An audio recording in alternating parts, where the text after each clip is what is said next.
Bonjour à tous et bienvenue dans cette 17e émission de Radio M-Pro. Nous sommes le mercredi 16 janvier. Alors on commence comme d'habitude par les informations concernant l'IM-Pro.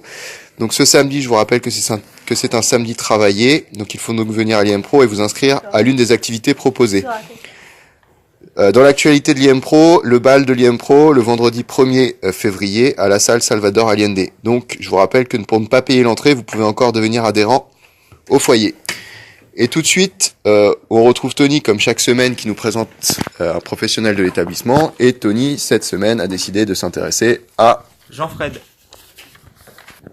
Bonjour Jean-Fred. Bonjour. Pouvez-vous présenter votre métier aux jeunes de l'IM-Pro? Eh bien, donc moi je suis chauffeur, c'est-à-dire que je fais le transport de certains jeunes qui ne sont pas autonomes. Qu'est-ce qui vous plaît dans ce métier? Ce qui me plaît dans ce métier, c'est l'accompagnement, le contact avec ces jeunes. Depuis quand êtes-vous à l'IM-Pro? Je ne sais pas. Alors en y réfléchissant bien, peut-être 2013. Je vais vous poser quelques questions pour un peu vous connaître. Si vous étiez un animal, Certainement un éléphant, un plat de cuisine, un couscous. une chanson, Oh là, il y en a beaucoup trop que j'aime pour choisir. un acteur ou une actrice, Gérard Lanvin, Catherine Deneuve. un film, Il y a des jours et des lunes. un sport. Natation. Merci d'avoir répondu à mes questions. Il n'y a pas de quoi. Merci à Tony et à Jean-Fred pour leur interview. Et tout de suite, on retrouve Ornella. Alors cette semaine, Ornella, elle va pas faire un plus tôt. Elle va rencontrer les jeunes de l'IM-Pro et leur poser un peu les questions de Tony, c'est-à-dire un portrait chinois pour un peu mieux connaître les élèves. Donc on retrouve Ornella. Si tu étais un animal, Un chat, si tu étais une couleur, le bleu, si tu étais une chanson, je sais pas, si tu étais un objet, la PlayStation, si tu étais un chanteur, Caris, si tu étais un sport, le foot, si tu étais un film, ça, le film, de clown, si tu étais un animal, Un chat, si tu étais une couleur, violet, si tu étais une chanson, Kenji Shrek, si tu étais un objet, les Playmobil, si tu étais un chanteur, les Pokora, si tu étais un sport, le Padel, si tu étais un film, Familier, si tu étais un animal, Je sais pas trop en fait, plus un lion si tu étais une couleur, multicouleur. si tu étais une chanson, Je sais pas. si tu étais un objet, Ça aussi je sais pas. si tu étais un chanteur, Ça aussi je sais pas, il y en a trop. si tu étais un sport, Je serais entre la boxe, un peu de foot et c'est tout. et si tu étais un film, Aquaman. si tu étais un animal, lapin, si tu étais une couleur, rose, si tu étais une chanson, Mawano, si tu étais un objet, bébé, si tu étais un chanteur, Mawano, si tu étais un sport, badminton, si tu étais un film, les films de si tu étais un animal, Un lion si tu étais une couleur, bleu. si tu étais une chanson, RK. si tu étais un objet, Une voiture. si tu étais un chanteur, RK. si tu étais un sport, Foot. et si tu étais un film. Film ça. Merci à Ornella pour son portrait chinois des différents élèves rencontrés. Et tout de suite, on passe à un article un peu plus culturel avec le retour du train du désert en Mauritanie. Et pour vous en parler un petit peu, c'est Tony qui va s'y coller. Alors Tony, on vous écoute. Après un arrêt de plusieurs années, le train du désert a repris du service en Mauritanie. Dans la région de Choum, en Mauritanie, le train du désert a repris son chemin à travers le Sahara pour des raisons de sécurité et pendant 10 ans, cette locomotive a dû arrêter de circuler. Les touristes sont de retour dans cette région du nord du pays, longtemps interdite. Alors je crois, Tony, en plus que c'est un chemin de fer qui a été construit par des Français. C'est dans cette région que se trouve la plus grande mine de fer de Mauritanie qui date de l'époque coloniale. L'étape est indispensable pour bien comprendre l'origine du chemin de fer. Cette région, il a été construit par les Français pour transporter les minerais jusqu'aux océans Atlantiques. Eh bien, merci Tony. Donc, le train en Mauritanie, le train du désert qui a repris du service après des années d'arrêt dû notamment au terrorisme dans cette région. Donc, le retour des touristes. Donc, vous pouvez aller visiter ce beau pays. Et si vous avez des conseils à demander, vous pouvez vous adresser à Diariata, par exemple, qui est originaire de Mauritanie. Voilà, merci Tony. Alors, je vais vous parler de l'enquête de l'INSEE sur la France. Donc, l'INSEE, elle fait des enquêtes sur tout ce qui touche la géographie de la France. Et là, l'INSEE s'est intéressé avant tout aux naissances et à l'espérance de vie des Français. Donc, mardi 15 janvier, l'INSEE a annoncé que la population française avait atteint 67 millions d'habitants au 1er janvier 2019, soit une croissance de 0,3%, limitée par la baisse continue de la natalité depuis 4 ans.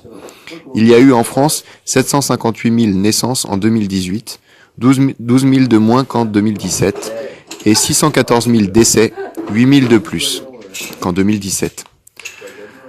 La baisse des naissances. La croissance de la population est tirée en 2018, comme les années précédentes, par les naissances davantage que par le solde migratoire. Le solde migratoire, c'est-à-dire les gens qui viennent en France. La différence entre les entrées et sorties du territoire ressort en effet à plus 58 000 personnes. La baisse des naissances se confirme en 2019, mais à un rythme ralenti. 12 000 bébés en moins l'an dernier, après 14 000 de moins en 2017, 15 000 en 2016 et 20 000 en 2015. Ce recul de la natalité est en partie dû à l'arrivée en âge de procréer de générations moins nombreuses que celle du baby-boom. Les femmes entre 20 et 40 ans sont en effet 8,4 millions en 2018 contre 8,8 millions en 2008 et 9,1 millions en 1998. Mais la baisse de fécondité, nombre d'enfants par femme, reste en 2018 le principal facteur d'explication de la diminution des naissances. En 2018, l'indicateur de fécondité est de 1,87 enfants par femme, contre 1,90 en 2017. Cet indice baisse pour la 4e année consécutive après avoir oscillé autour de 2 enfants par femme entre 2006 et 2014. Et l'espérance de vie. La France restait en 2016, dernier chiffre reconnu, le pays le plus fécond de l'Union européenne. Avec un taux de fécondité de 1,92, elle se plaçait devant la Suède, 1,85, et l'Irlande, 1,81. L'espérance de vie à la naissance s'établit à 85,3 ans pour les femmes, soit l'une des plus élevées de l'Union européenne, et 79,4 ans pour les hommes, en 9e position seulement.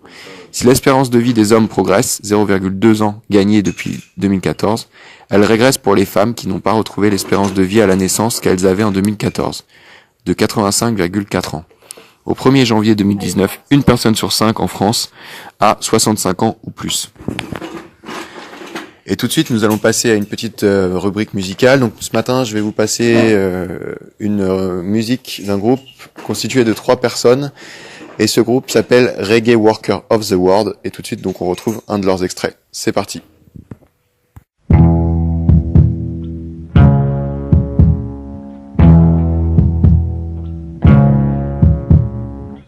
Said all the things that I thought I should say. I played the game I thought I should play. Did everything just as best as I could. But when will I be good? When will I be good? When will I be good? Don't do the things that go straight to my head. I drove it home, went straight to bed. Did everything just like you would. But when will I be good? When will I be good? When will I be good? And do the things I do. When will I be good? I do it just for you. When will I be good? Say the things I say. When will I be good? Stay.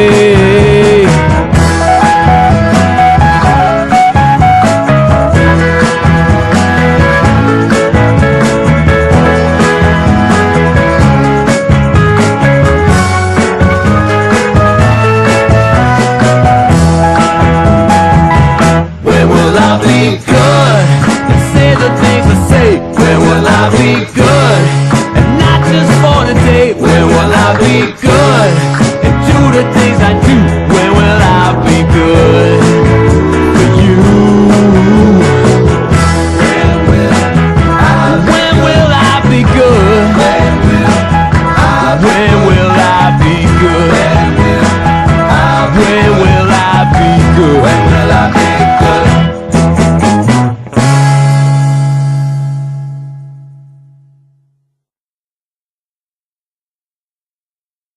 Alors, dans l'actualité en France et à l'étranger, donc tout d'abord en France, hier soir, le président Emmanuel Macron a inauguré le grand débat national par une performance de 6 heures devant un parterre de maires normands.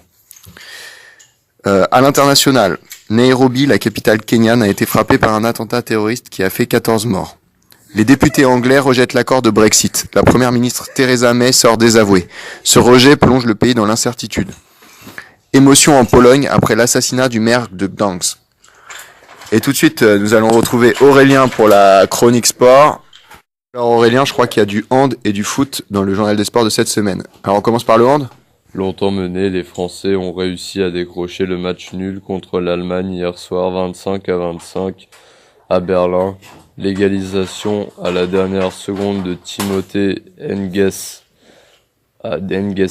leur permettra d'aborder le tour principal en bonne position après un dernier match de poule contre la Russie jeudi à 20h30. Seule mauvaise nouvelle de la soirée, la blessure de Cédric Sorando, sorti touché au mollet droit dès la 9e minute.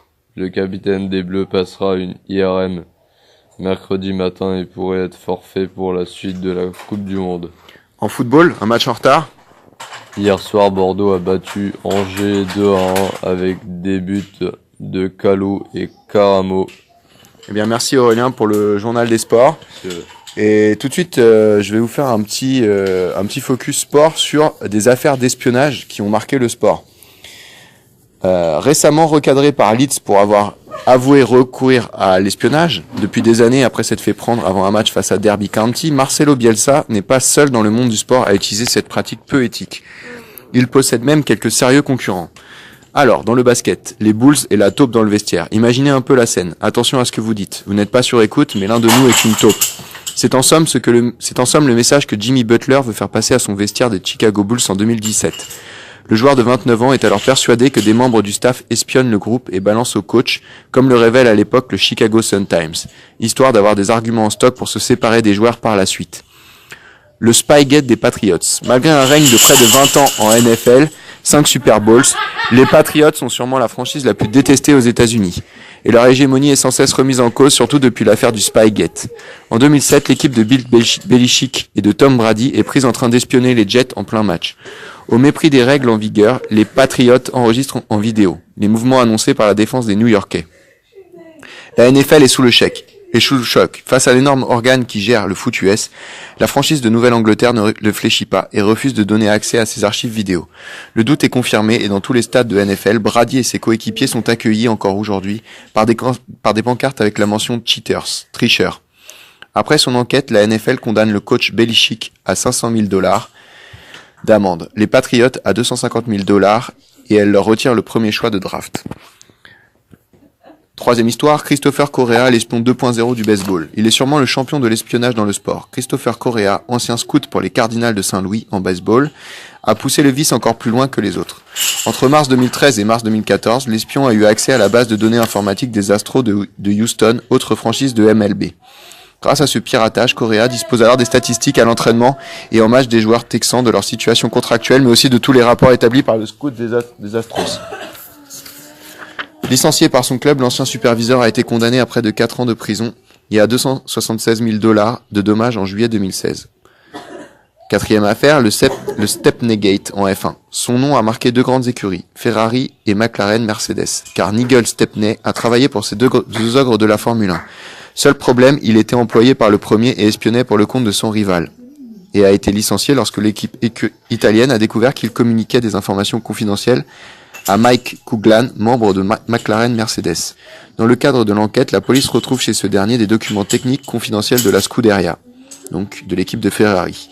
Coughlin et sa femme, chargés de la photocopie des documents, assurent que d'autres membres de l'équipe britannique étaient au courant de leurs agissements. Jugé coupable de tricherie par le Conseil mondial en septembre 2007, l'écurie McLaren-Mercedes doit régler une amende record de 100 millions de dollars et est exclue du championnat du monde des constructeurs. Dernière histoire de triche dans le sport, le jardinier de Gênes. Un derby, ça se gagne, et tous les moyens sont bons, en tout cas pour Luca Depra, coach des gardiens pour les équipes de jeunes du Genoa. Le technicien s'est fait prendre en septembre 2013 en train d'espionner l'entraînement de la Sampdoria de Gênes. Le tout malgré une tenue de camouflage vraiment au point. Caché dans les buissons proches du terrain de son équipe rivale, Depra sera ensuite suspendu par le Genoa. C'était une initiative personnelle, assure alors le club du Genoa. Tout de suite, on retrouve Aurélien pour les sorties cinéma du mercredi 16 janvier. Donc, les films que l'on a sélectionnés, il y en a 5. On commence par le premier, Ben is Black, de Peter Hedges, avec Julia Roberts, Luca Hedges, Courtney Evans. La veille de Noël, Ben, 19 ans, revient dans sa famille après plusieurs mois d'absence. Sa mère, Holly, l'accueille à bras ouverts tout en redoutant qu'il ne cède une fois de plus à ses addictions. Commence alors une nuit qui va mettre à rude épreuve l'amour inconditionnel de cette mère. Colette, de Wash Westmoreland, avec Keira Knightley, Dominic West et Eleanor Tomlinson. 1893. Gabrielle Sidonie Colette, jeune fille à l'esprit rebelle, épouse Willy, écrivain aussi égocentrique que séducteur. Sachant repérer les talents mieux que quiconque, Willy autorise Colette à écrire à condition qu'il signe ses romans à sa place. Double vie, de Olivier Assayas, avec Guillaume Canet, Juliette Binoche et Vincent Macaigne. Alain dirige une célèbre maison d'édition où son ami Léonard, écrivain bohème, publie ses romans. La femme d'Alain, Selena, est la star d'une série télé populaire et Valérie, compagne de Léonard, assiste vaillamment à un homme politique. Les relations entre les deux couples vont se compliquer. L'incroyable histoire du facteur cheval, de Nils Tavernier, avec Jacques Gamblin, Laetitia Casta et Bernard Lecoq. Fin 19e. Joseph Ferdinand Cheval est un simple facteur. Il est bouleversé quand il rencontre la femme de sa vie, Philomène. De leur union naît Alice. Pour cet enfant qu'il aime plus que tout, Cheval se jette alors dans un pari fou et lui construire de ses propres mains un incroyable palais. Enfin, dernier film sélectionné, Glass, avec James de Michael Knight Shyamalan, avec James McAvoy, Bruce Willis et Anya Taylor-Joy. David Dunn, l'homme incassable, poursuit sa traque de la bête, surnom donné à Kevin Crumb. De son côté, le mystérieux homme souffrant du syndrome des os de verre, Elijah Price, suscite à nouveau l'intérêt des forces de l'ordre en affirmant détenir des informations capitales sur les deux hommes. Eh bien, merci Aurélien pour ces sorties ciné de la semaine. Merci. Tout de suite, on passe à une rubrique un peu culturelle. Donc, d'habitude, on vous parle un peu de musique. Ce matin, on va parler de musique, mais différemment. Donc, d'abord, on va parler de musique avec Ornella qui va nous parler d'un fait divers concernant MHD. Et dans un second temps, on verra avec Aurélien une sortie d'album d'un rappeur qui s'appelle Gringe. Donc, on retrouve tout d'abord Ornella pour les soucis d'MHD. On vous écoute, Ornella. Le rappeur MHD a été placé en garde à vue mardi 15 janvier dans le cadre d'une enquête sur la mort d'un jeune homme en juillet lors d'une gare dans le 10e arrondissement de Paris. A-t-on appris de sources policières.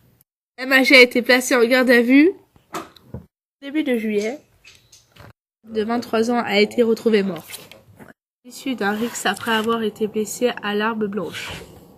Si la présence de MHD sur le lieu de crime semble avérée, l'enquête n'a pas encore déterminé son rôle dans l'assassinat du jeune homme de 23 ans.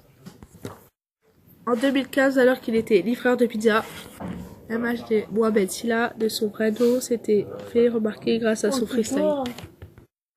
Une improvisation s'est posée sur les réseaux sociaux. Il s'impose très vite grâce à son style. De l'afro-trap, rap aux influences africaines. Eh bien, merci Ornella pour ce papier sur le rappeur MHD. Tout de suite, on retrouve Aurélien qui va vous parler d'une sortie d'album. Alors, cette sortie d'album, c'est l'album du complice d'Orelsan. Et cette personne, elle s'appelle Gringe. Vous l'avez peut-être vu dans un film de Comment c'est loin avec Orelsan. Donc, Aurélien va vous parler de ce nouvel album. On y va, Aurélien, c'est parti. Le complice d'Orelsan défend un premier album émouvant et sincère et Guillaume Tranchant commence à se faire un nom au cinéma. S'il a débuté comme musicien, le grand public l'a découvert dans la mini-série Bloqué, sur Canal+, avec sa performance de je m'en foutiste avachi sur un canapé dont le phrasé ferait bâiller un paresseux. L'éternel pote d'Orelsan, second du duo des casseurs Floaters, était devenu Gringe. C'était second degré et cynique, mais aussi autobiographique pour moi. Il n'y a pas de différence entre Gringe et Guillaume. Aurel se préservait beaucoup, moi j'ai rarement mis de filtre, raconte l'intéressé. À 38 ans, Guillaume Tranchant, après 3 disques en duo, vient de sortir L'Enfant Lune, premier album solo introspectif et poétique. C'est marrant dans un milieu où les artistes se lancent généralement très jeunes, mais dans un souci d'émancipation et pour sortir de la caricature, il était important que je le fasse. J'ai voulu aborder des thématiques qui ne sont pas habituelles dans le rap. Il y a une certaine pudeur chez les rappeurs. Ils ne se racontent pas leur histoire personnelle. Faire 4 morceaux sur l'amour, comme je l'ai fait, est considéré comme un aveu de faiblesse. J'ai toujours baigné dans un univers culturel, mais jamais je n'ai voulu être chanteur. Et Gringe ne s'est pas arrêté là. Dans LMP, il parle des drogues dures, Scanner évoque la maladie de son frère et Karma s'intéresse à la religion. Un pas de côté pas si surprenant de la part d'un artiste qui ne se voit pas comme un rappeur. Enfant, j'étais dans la lune et ma sensibilité artistique s'exprimait par le dessin. Mes 2 parents sont dans le théâtre, j'ai toujours baigné dans un univers culturel, mais je n'ai voulu être chanteur. C'est pourtant bien par là qu'il commence et s'épanouit jusqu'à Comment c'est loin, long métrage réalisé par Orelsan. Le premier jour, on pose la caméra, Aurel arrive et il dit « Aujourd'hui, on va juste se parler de plein de trucs et on verra ». Nos rôles se sont équilibrés, il m'avait beaucoup guidé pour le rap, là j'ai pu l'aider dans le jeu. Un film d'auteur, expérimental, sorte de comédie musicale à 2 de tension qui a non seulement servi de carte de visite à Gringe, mais lui a donné le déclic dont il avait besoin. Un soir on tournait et d'un coup je me suis senti à ma place. On avait déjà fait bloquer, pourtant c'est là que j'ai su que c'était ce qu'il fallait que je fasse. Il ajoute une corde à son arc et affiche son talent brut dans plusieurs films dont le drame Les Chatouilles en 2018. Ça a été une charnière parce que c'est la première fois qu'on m'a laissé livrer à moi-même. Quant à ses envies pour la suite, il répond le cinéma avant de se raviser. J'ai besoin d'aller sur scène défendre mon album. En fait, je jouais sur les 2 tableaux me permet de trouver mon équilibre. Alors, pourquoi choisir ? Si vous avez envie de découvrir l'album de Gringe, donc vous pouvez aller le découvrir sur YouTube. L'album s'appelle Enfant Lune. Et si vous voulez voir Gringe en concert, il sera le 25 janvier, le 12 février à Paris, dans la salle de la Maroquinerie. Et tout de suite, on retrouve Ornella pour la question bête du jour. Ornella, c'est à vous. Pourquoi l'eau ça mouille?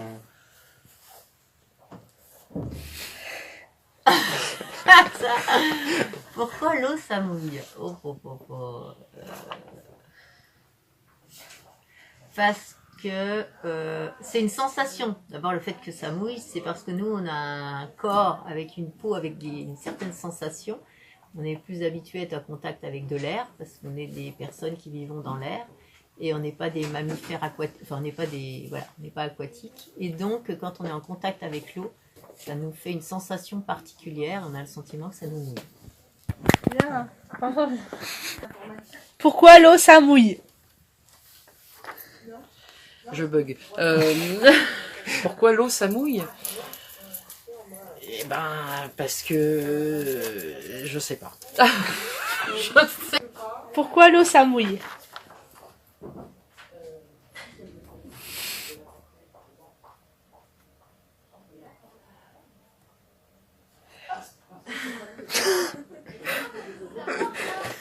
Pourquoi l'eau ça mouille? Parce que c'est une réaction chimique liée à des molécules humides qui hydratent le corps céleste. Pourquoi l'eau ça mouille?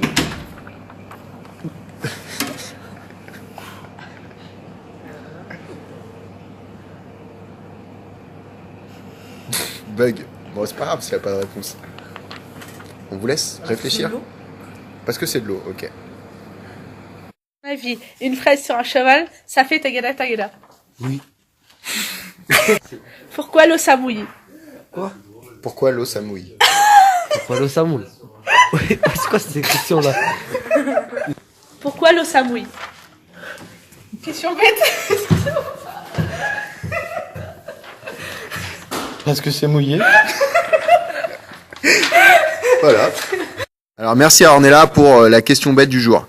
Et tout de suite on finit Radio IM Pro avec un petit article sur Tintin qui a 90 ans et on va essayer de vous donner quelques anecdotes sur la BD Tintin qui sont pas forcément connues par tout le monde. Donc tout d'abord on va vous parler du chiffre. Donc Tintin a été traduit dans 120 langues et pour vous en parler c'est Slimane. Le succès de Tintin a été mondial à tel point que ses aventures ont été traduites dans de nombreuses langues et aussi dans des dialectes, patois et langues régionales.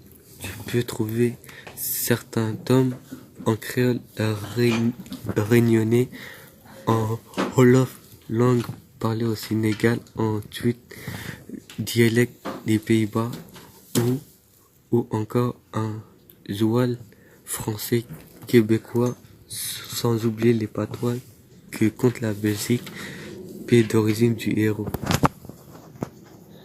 Alors deuxième anecdote sur Tintin, l'anecdote de la houppette ou la création de la coupe de cheveux de Tintin. Alors Tony, on vous écoute. À l'origine, Tintin n'avait pas la coiffure en houppette qui le caractérise aujourd'hui. Dans le premier tome de ses aventures, Tintin au pays des Soviets, le reporter apparaît d'abord les cheveux collés sur le front, mais le 8e planche, Tintin est pris dans une course-poursuite avec des méchants alors qu'il au volant d'une voiture décapotable. Sa mèche se dresse au-dessus de ce front. À la faveur d'un coup de vent, la houppette est née et ne disparaîtra jamais. Deuxième anecdote, l'anecdote concernant Milou et le nom de Milou, le chien de Tintin.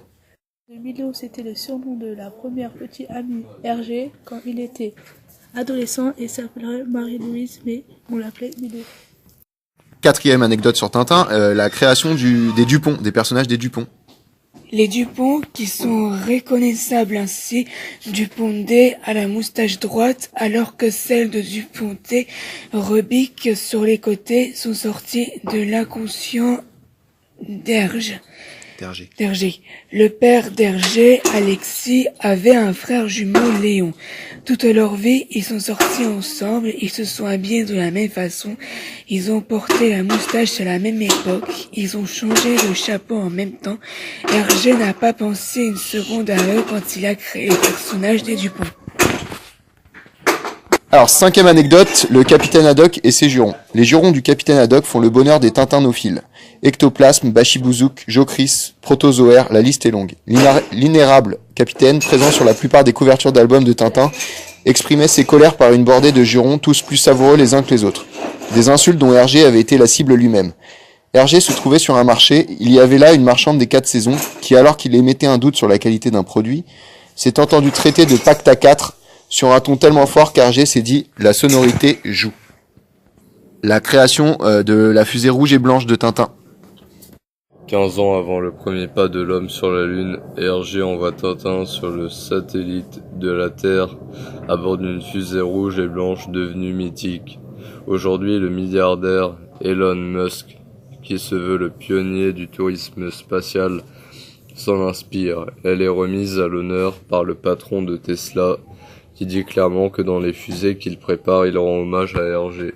Et dernier petit secret de Tintin, le château de Moulinsart. Donc d'abord lieu dans lequel Tintin est retenu prisonnier dans le secret de la licorne, le château de Moulinsart devient la propriété du capitaine Haddock au cours de l'aventure Le Trésor de Raclame le Rouge.